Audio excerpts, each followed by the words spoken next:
आप सभी लोगों को मेरा सादर अभिवादन। मैं डॉक्टर राम प्रताप सिंह। शिक्षा सामाजिक परिवर्तन का माध्यम है, इस विषय पर आपसे बातचीत करना चाहता हूँ।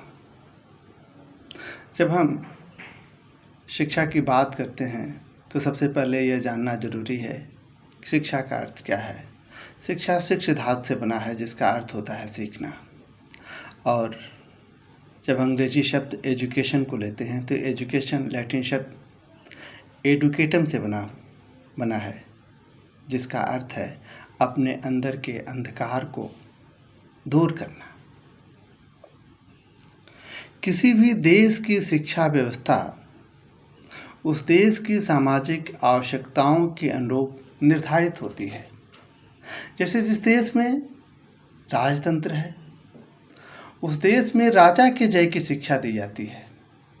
जिस देश में साम्यवादी व्यवस्था है, उस देश में साम्यवाद के जय की शिक्षा दी जाती है। जिस देश में धार्मिक व्यवस्था है, उस देश में धर्म विशेष के जय की शिक्षा दी जाती है। और जिस देश में लोकतांत्रिक व्यवस्था है, उस देश में लोकतांत्रिक मूल्यों के संरक्षण की शिक्षा दी जाती है। जब हम भारतीय परिप्रेक्ष्य में देखते हैं कि भारत में 3 तरह के विद्यालय हैं। एक तरफ संस्कृत विद्यालय है, दूसरी तरफ मदरसा है, तीसरी तरफ आधुनिक विद्यालय है। संस्कृत विद्यालयों में एक धर्म विशेष के परंपरागत शिक्षा, कर्मकांड की शिक्षा दी जाती है। वहीं मदरसों में भी एक धर्म विशेष की शिक्षा दी जाती है। जबकि आधुनिक विद्यालयों में आधुनिक ज्ञान विज्ञान के विभिन्न विषयों की शिक्षा दी जाती है। जब हम शिक्षा की बात करते हैं तो यूँ तो शिक्षा को केवल क्लासरूम तक सिमट कर मान लिया जाता है और एक डिग्री प्राप्त करने का माध्यम माना जाता है। लेकिन शिक्षा एक जीवन पर्यंत चलने वाली प्रक्रिया है। प्रत्येक विवेकवान व्यक्ति हर पल किसी व्यक्ति से स्थान पर कुछ न कुछ सीखता रहता है। और ये जीवन सबसे बड़ा विश्वविद्यालय है। इस जीवन में बहुत सारे लोग ऐसे हैं जो पढ़े लिखे नहीं हैं, जो किसी विश्वविद्यालय में नहीं पढ़े, लेकिन उनके अंदर ज्ञान की वो चेतना थी जिससे उन लोगों ने उस समय समाज को दिशा देने का काम किया। जबकि उस समय बहुत ज़्यादा लोग पढ़े लिखे जागरूक नहीं थे। इसमें बहुत सारे लोग हैं।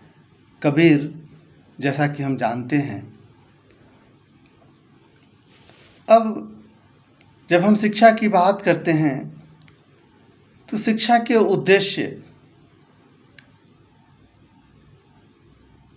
उद्देश्यों पर जब बात करते हैं तो पहला शिक्षा का उद्देश्य ये आता है कि शिक्षा जीविकोपार्जन के लिए, शिक्षा व्यक्तित्व निर्माण के लिए, शिक्षा भावी जीवन की तैयारी के लिए, शिक्षा सामाजिक परिवर्तन के लिए।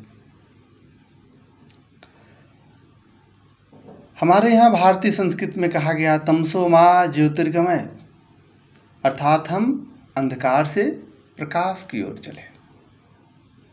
एक तरफ कहा गया सा विद्या या विमुक्ते, अर्थात विद्या वो जो हमें मुक्त करे। मुक्त करने से आशय क्या जीवन मरण के बंधन से मुक्त करे, या मोह माया से मुक्त करे, या अंधविश्वास और अज्ञानता से मुक्त करे। जब हम शिक्षा के सामाजिक परिवर्तन की बात करते हैं, शिक्षा का एक महत्वपूर्ण उद्देश्य सामाजिक परिवर्तन है। और जब हम सामाजिक परिवर्तन की बात करते हैं तो सबसे पहले हम ज्ञान प्राप्त करते हैं।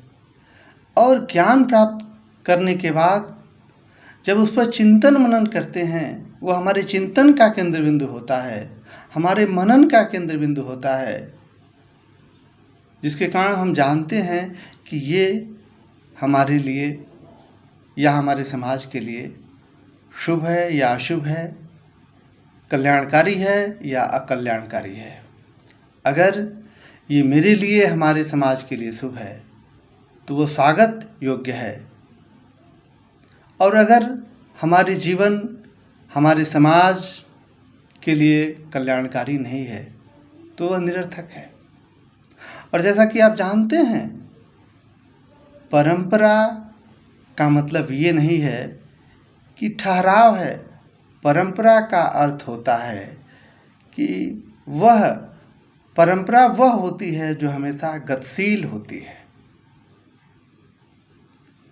तो हमें ज्ञान परंपरा से भी मिलता है, लेकिन हमें उस परंपरा को लेकर के ढूंढना नहीं चाहिए, वरन अपने विवेक के आधार पर ये तय करना चाहिए कि हमारे लिए इस समय इस परंपरा में क्या शुभ है, क्या अशुभ है।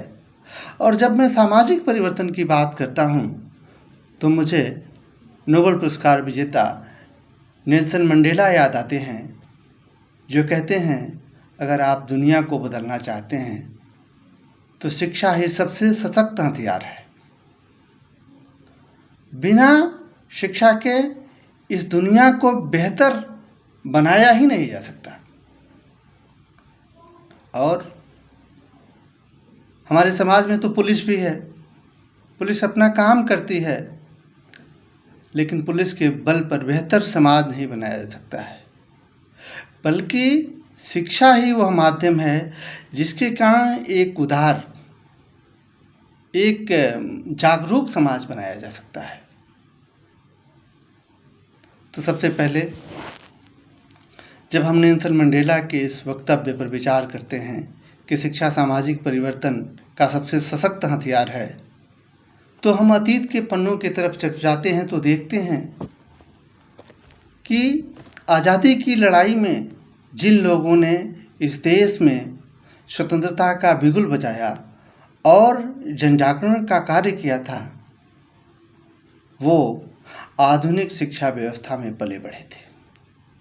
और ये बात निश्चित रूप से सत्य है कि एक तरफ संस्कृत विद्यालय, एक तरफ मदरसा और एक तरफ जो आधुनिक विद्यालयों से पढ़े लिखे लोग होते हैं, उनकी जो मानसिक चेतना का जो निर्माण होता है, उसमें ज़मीन आसमान का फर्क होता है। दूसरी तरफ इस देश में जिन लोगों ने सामाजिक कुरीतियों, सामाजिक बुराइयों को दूर करने का काम किया, वे सारे लोग आधुनिक शिक्षा व्यवस्था में पले बढ़े थे। हम डॉक्टर राजा राम मोहन राय की बात करेंगे, हम दयानंद सरस्वती की बात करेंगे। जिन लोगों ने उस समय सती प्रथा जैसी क्रूर और अमानवीय व्यवस्था के खिलाफ आवाज़ उठाई और लॉर्ड विलियम बेंटिक ने उस क्रूर और अमानवीय प्रथा को प्रतिबंधित किया गया।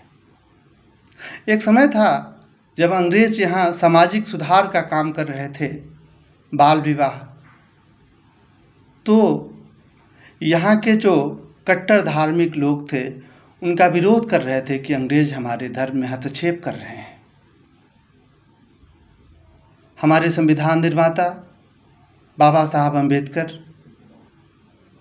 वो भी आधुनिक शिक्षा व्यवस्था में पले बढ़े थे, जिसके कारण वो ऐसा संविधान दिए जिसमें समानता, स्वतंत्रता और बंधुता को गौरव प्राप्त है। और आज की शिक्षा व्यवस्था को जब हम देखते हैं कि हमारी शिक्षा व्यवस्था से जो पढ़े लिखे जो युवक हैं, वह इन किन प्रकारेण उनका केवल एकमात्र उद्देश्य है नौकरी प्राप्त करना, और नौकरी प्राप्त करके वह एक बेहतर जीवन जीना चाहते हैं, अंधविश्वास के दलदल में पड़े हुए हैं और अपनी परिवेश, अपने समाज से कट जाते हैं, जो उनकी सबसे बड़ी सामाजिक जिम्मेदारी है। तो लगता है क्या शिक्षा, क्या यही अर्थ है? आज ज़रूरत है। बाबा साहब अम्बेडकर कहा करते थे, पहले शिक्षित हो, फिर संगठित हो, फिर संघर्ष करो। अतः ज़रूरत है कि हम अपनी सामाजिक जिम्मेदारी का निर्वहन करें। हम बेहतर जीवन तो जी रहे हैं, लेकिन अगर हमारे समाज के बहुत सारे लोग अंधविश्वास के दलदल में पड़े हुए हैं, तो निश्चित रूप से ये हमारी सामाजिक भूमिका है कि हम उनको भी उस अंधविश्वास के दलदल से निकालने का कार्य करें। अगर हम सभी ऐसा प्रयास करते हैं, तो ये जो हमारी शिक्षा की जो सामाजिक भूमिका है, इसका ठीक से हम निर्वहन करेंगे, जिसके कारण एक बेहतर समाज का निर्माण होगा और तभी एक बेहतर भारत की कल्पना की जा सकती है। इस मंच के माध्यम से जो ज्ञान की ज्योत प्रज्वलित करने का जो काम शुरू हो रहा है, वह निश्चित रूप से प्रशंसनीय है। मैं आशा करता हूँ कि शिक्षा के सामाजिक परिवर्तन विषय पर जो बातचीत आपसे मेरी हुई, अगर किंचित भी इससे आपकी वैचारिकी का निर्माण होगा, तो मेरे लिए ये आत्मसंतुष्टि का सबसे ज़्यादा माध्यम है। मुझे सबसे ज़्यादा आत्मसंतुष्टि होगी और यही मेरी सामाजिक भूमिका होगी। जय हिंद, जय भारत।